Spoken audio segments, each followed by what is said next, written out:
Magandang umaga po sa inyong lahat. Muli po, ito po ang inyong lingkod, Pastor Orly Leal. At tayo po ay nasa panahon ng ika-4 na linggo matapos po ang pagdiriwang ng Pentecost. At ngayon po ay June 28, huling linggo po ng ating pagsamba sa buwan ng Hunyo. At sa diwa pong ito, kayo po yung aking inaanyayahan na tumayo upang tayo ay sumabay ng pag-awit at makinig sa hymno na Breathe on Me, Breath of God. So pakinggan po natin at atin po itong sabayan.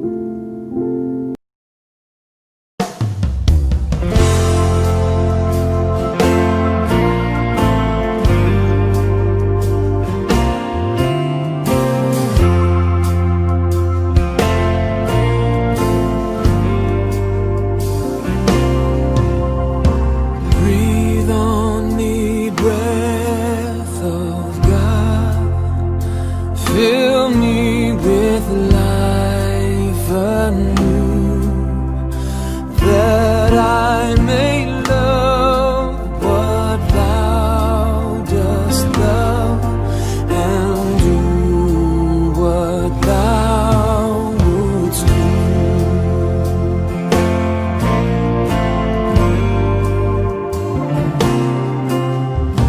Breathe on me,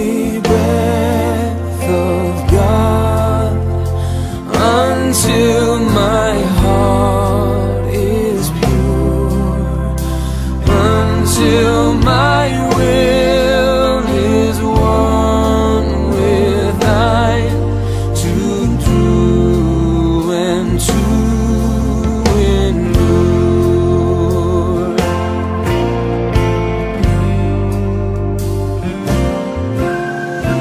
Breathe on me, breath of God, till I am wholly thine, until this earthly part of me glows with thy fire divine.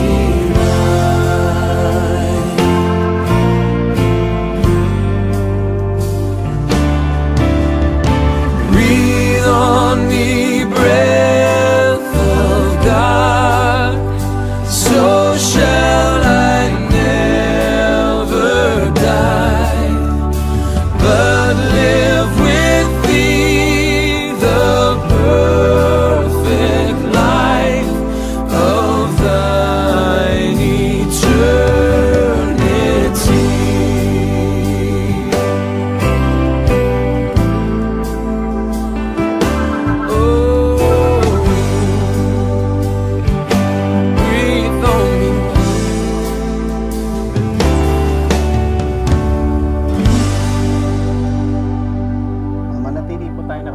At akin pong babasahin ang batayan nating ating aralin, at ito ay matatagpuan sa aklat po ng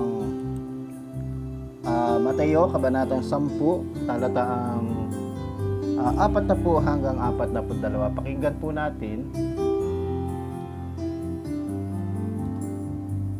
Ang tumatanggap sa inyo ay tumatanggap sa akin, at ang tumatanggap sa akin ay tumatanggap sa nagsugo sa akin. Ang tumatanggap sa isang propeta dahil sa ito'y propeta ay tatanggap ng gantimpalang nauukol sa propeta.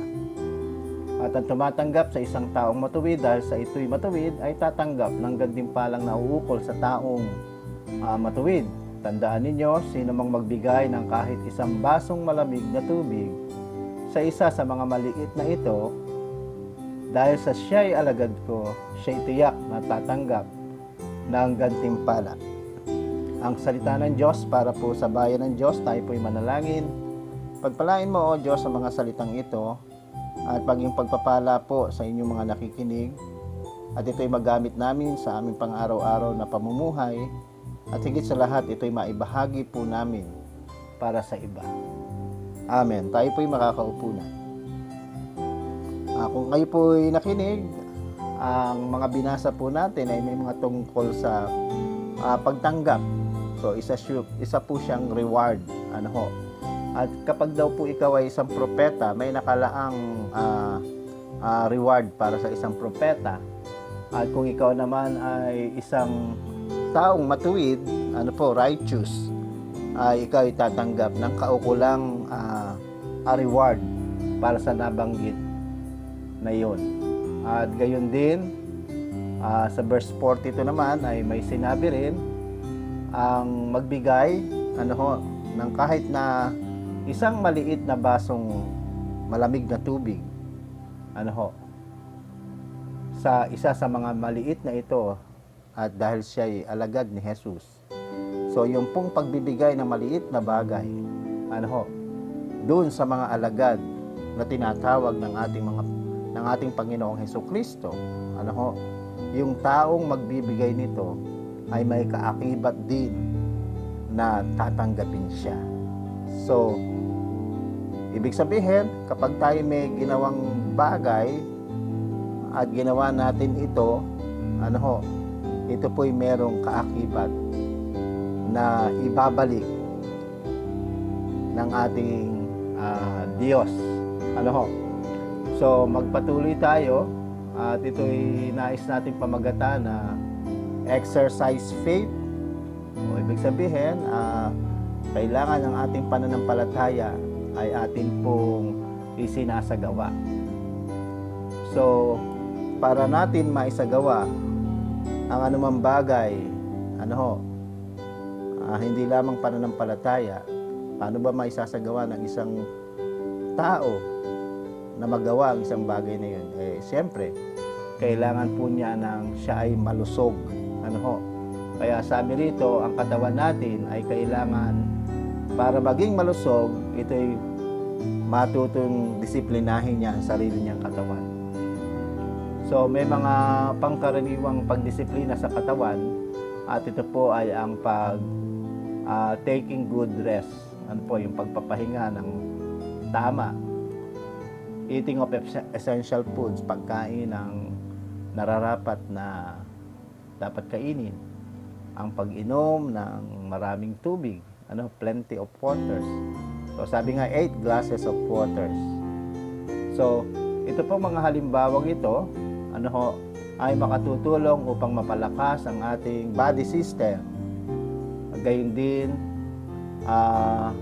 marami pong mga supplement capsules na nakatutulong upang ma-energize at ma-boost ang atin pong immune system, at including our antibodies. So ito po ay napapanahon, mga kapatid, sa panahon po ng pandemya, upang ang virus na ito ay hindi po maka-entry sa sino mang tao.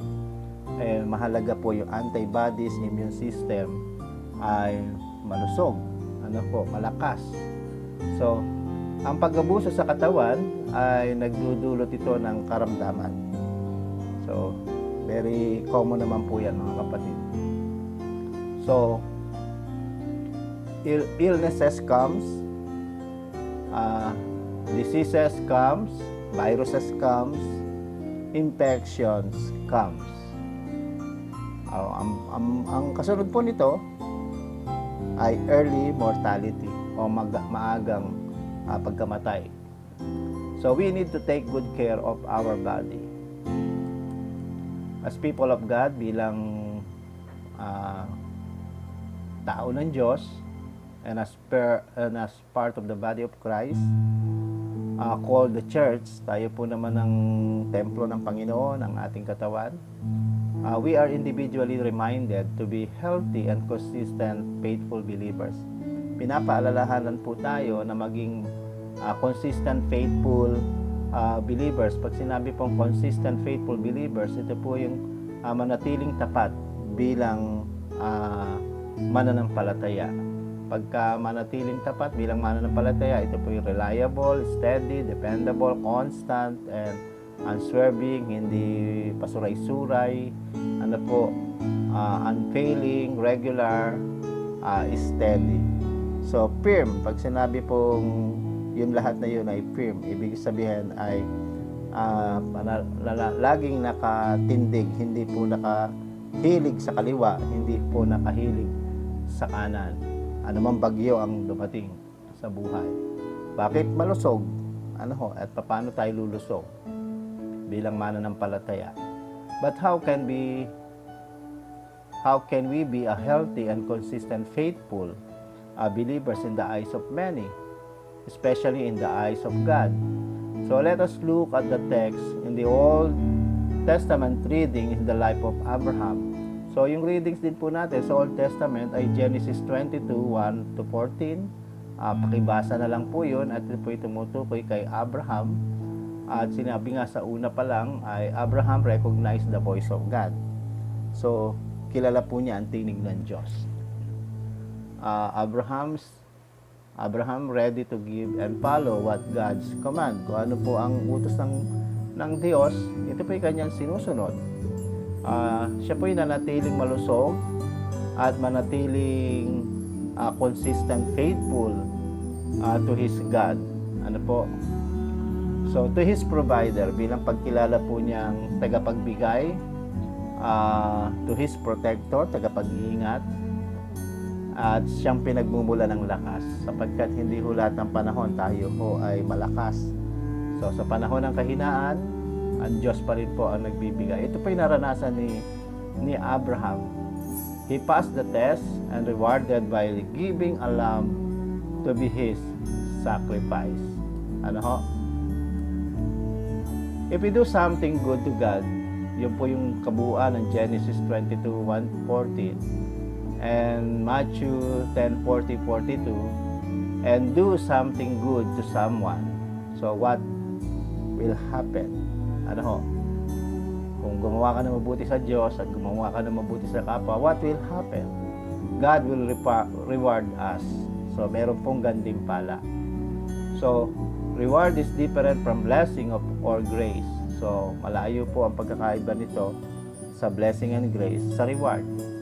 So ang reward, ano po ba ang reward? Reward is a product of something we did. Meron tayong ginawa, kaya tayo merong gantimpala.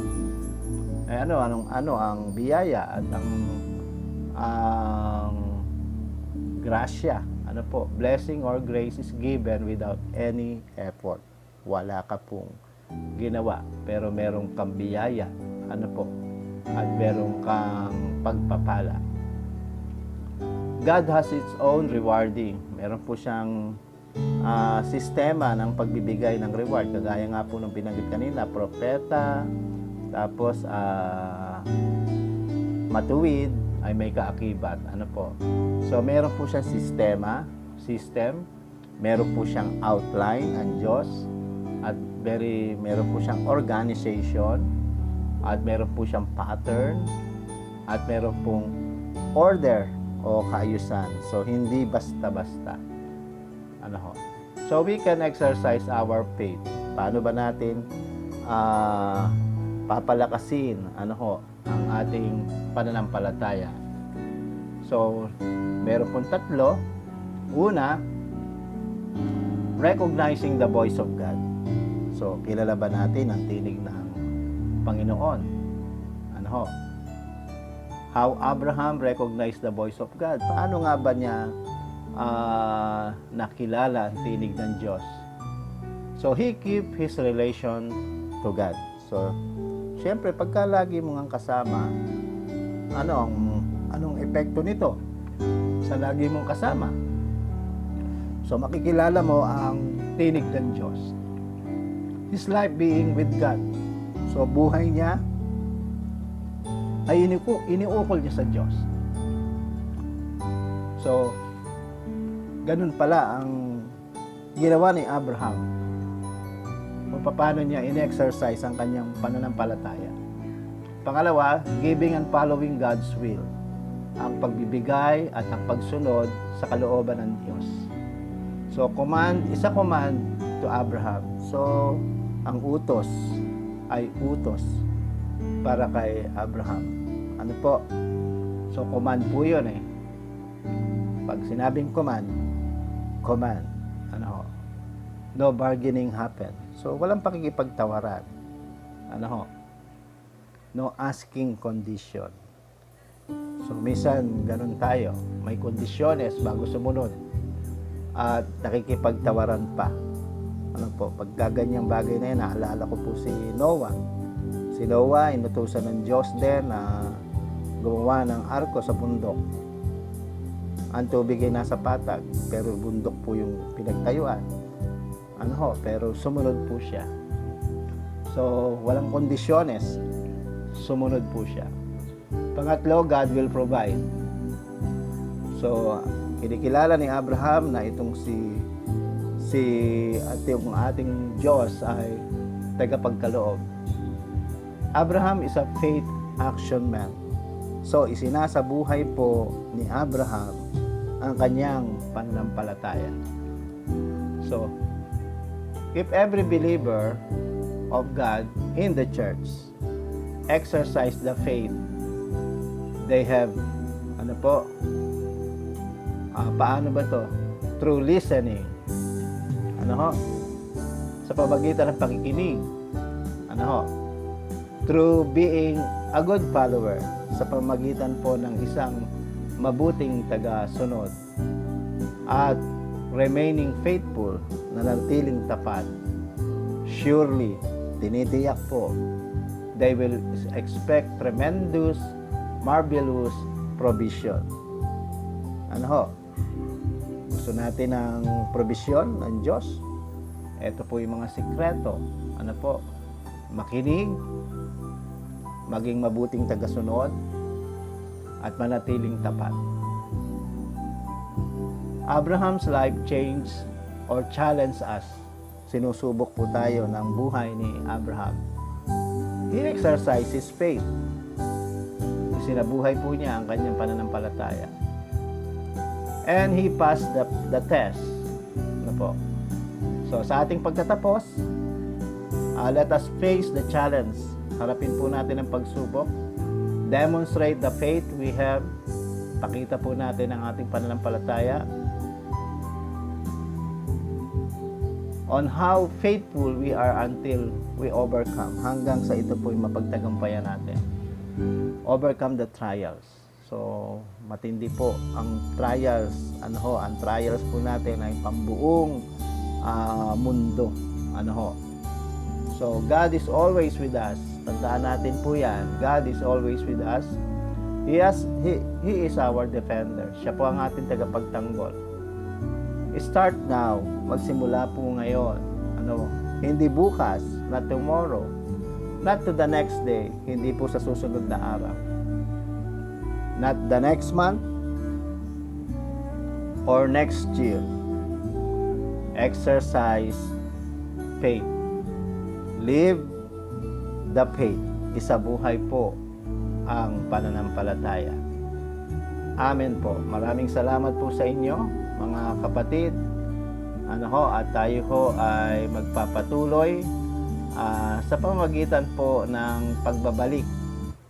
Papasalamat sa ating Panginoon Diyos sa pamamagitan po ng ating mga handog.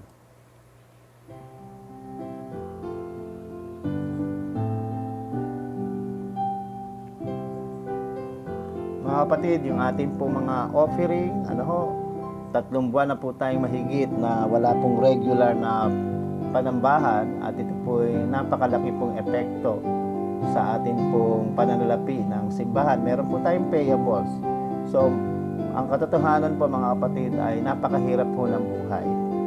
Subalit, hindi rin po dahilan ang hirap ng buhay sapagkat meron po tayong Diyos na hindi tayo kukulangin. Sabi ko nga po palagi, madalas, ang Diyos ay magbigay ay sagana. Pero po siya ay manghingi, kakaunti lang. Ang oras po, hindi po siya humihingi. Kwentahin niyo po yung oras ng para lang sa Kanya at kwentahin niyo po ang oras na para sa atin. Lagi po tayong lamang. Maging sa mga biyayang pinansyal, kung magbigay po siya sagana. Minsan tumitingin tayo sa figure lamang po ng salapi. Pero mga kapatid, sa bawat binibigay po sa atin ng Diyos, kung humingi lang po siya ay kakaunti.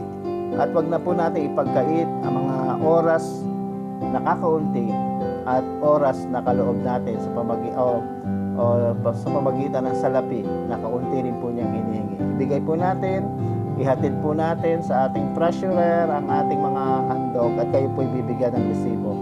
Ipagkaloob po natin mga kapatid at ito'y ating ipapanalangin.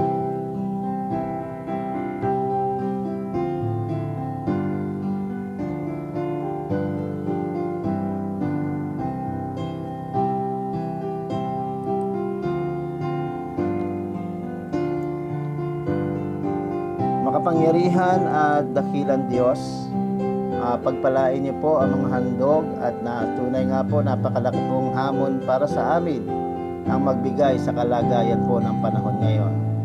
Kaya po, O Diyos, salamat po sa nagbibigay, salamat po sa nag-iimpok, nag-iipon upang ibigay po sa inyo at upang ang ministeryo po ay magpatuloy at ang mga pananagutan ng iyong iglesia ay maisagawa po ng inyong mga lingkod. Kayo po ang magbalik nito sa mga anak mo, O Diyos, sa pangalan ni Jesus. Maraming salamat po. Amen. Ang susunod po naman nating bahagi ay ang panalangin. Manalangin tayo sa ating Panginoon.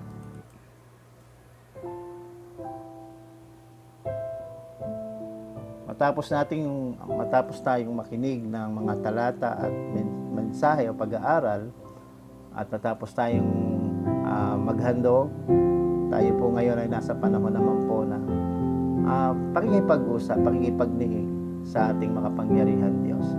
Lumapit tayo mga kapatid, 3 months na pong mahigit, nawa igawad na sa atin ang modified general community quarantine. At sapagkat pagka po ito ang ibinigay sa atin, 50% na po ay pwede na po mag-gather sa loob ng simbahan. At sana po ay mainit po ang inyong mga puso at manabig sa pagsamba. Kaya po ipanalangin natin ang mga biktima pa rin ng COVID-19, gayon din ang mga frontliners, gayon din mga kapatid, ang ating mga pinuno ng bawat bansa at ang bawat mamamayan, lalong higit ang mga nasa pinakaibaba. Yung tawagin ay talagang Aba. At dalangin natin ang mga resources, ang pinanggagalingan ng ikabubuhay, trabaho, at ang pagkain po sa bawat hapag. Gayon din ang mga tagapagpatupad ng kapayapaan. So, ilapit natin sa Diyos ang mga bagay na yan at naniniwala tayo na wala pong makakagawa ng pinaka-the best maliban ang makapangyarihang Diyos na lumikha ng lahat ng bagay, ng langit at ng lupa at nagbigay ng buhay. Ipanalangin natin ang mga mahal natin sa buhay na hindi natin kapiling. Sila po'y nasa mga probinsya o bayan malayo sa atin. At gayon din ang ating mga mahal sa buhay na nasa ibayong dagat, na sila'y samahan at lukuban ng banal na Espiritu Santo. Tayo'y manalangin mga kapatid.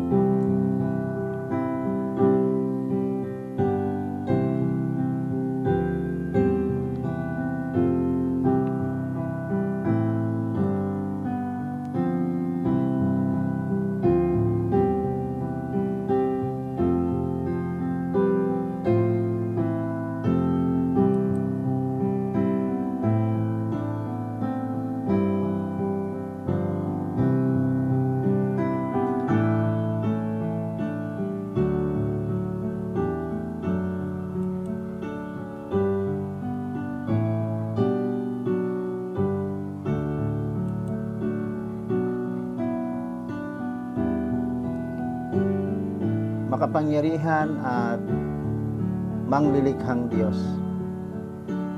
Diyos na lumikha ng langit at ng lupa at lahat ng bagay, Diyos na nagbibigay buhay, Diyos na nakikinig sa mga tawag ng nangangailangan, nagbibigay ng proteksyon, lakas at pinagmumula ng kagalingan. Narito kami, O Diyos, sama-sama kami. dumudulog, lumalapit, hinihingi ang iyong habag. Abutin mo po at tulungan kami at tanggapin niyo po ang aming mga karahingan, hindi lamang po para sa amin, kundi maging para sa iba. Ang lahat ng ito ay hinihiling namin sa makapangyarihang pangalan ng iyong bugtong na anak na si Jesus. Amen.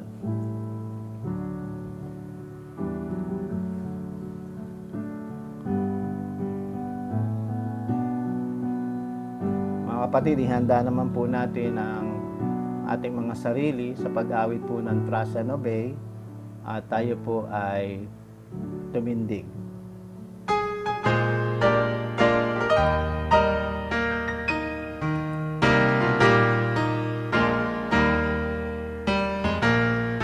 When we walk with the Lord in the light of His Word, what a glory He sheds on our way. While we do His good will, He abides with us still, and with all who will trust and obey. Trust and obey, for there's no other way to be happy in Jesus but to trust and obey. Not a burden we bear, not a sorrow we share, but our toil He doth richly repay. Not a grief nor a loss, not a frown or a cross, but is blessed if we trust and obey.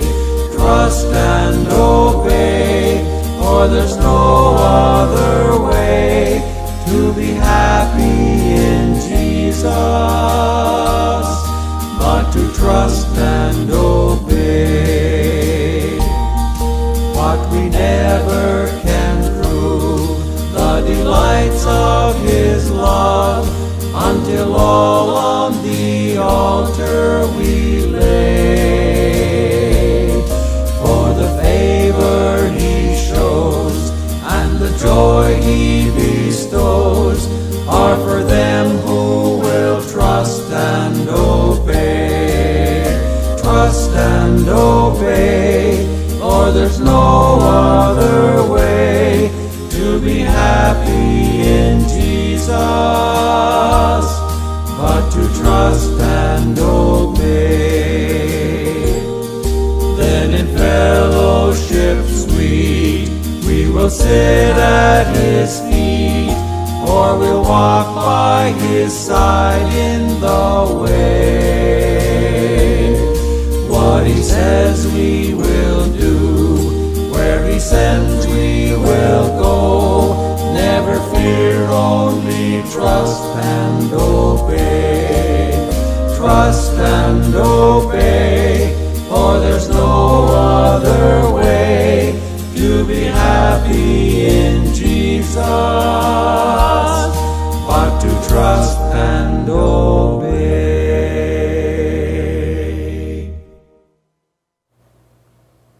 Tayo po ay makakaupo na upang ating pong pakinggan ang mga pahayag at balita ng ating iglesia.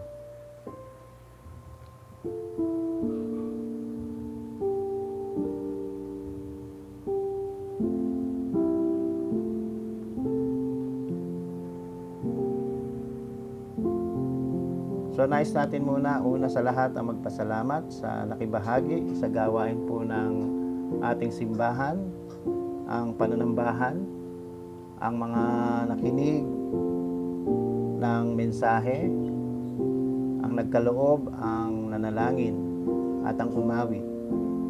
So marami pong salamat sa inyo, mga kapatid sa Suba UMC, gayon din ang mga kakilala at kaibigan, kasama ang mga nasa ibayong dagat, mga nakikinig sa atin. Kayo po ay aming pinapasalamatan. Hindi ko na po ine-names, name by names. Marami pong salamat sa inyo. At nais nating ipahayag ang gawain ng ating simbahan Sa panahon ngayon ay umiiral pa rin ang GCQ at patuloy pa rin natin pinaiiral ang online activities natin. Ang patuloy na panawagan ng ating simbahan, hindi lamang po ng inyong lingkod, ay ang tayo manalangin at maging buhay po natin ang panalangin.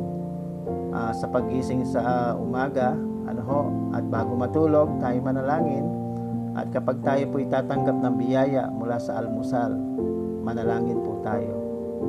Gayon din sa tanghalian at hapunan, ay ibilang po natin ang ating paghingi ng tulong sa Diyos para po labanan ang COVID-19 virus na ito na halos 3 months na pong mahigit. Kaya po magtulungan tayo at gayon din ang ating midweek service kapag po Miyerkules alas 7 ng gabi at ngayon nga po ay Linggo alas 10 po ng umaga. So yan lamang po yung mga gawain natin. Dagdag ka rin po yung pong aking panawagan na sa lahat ho ng nais na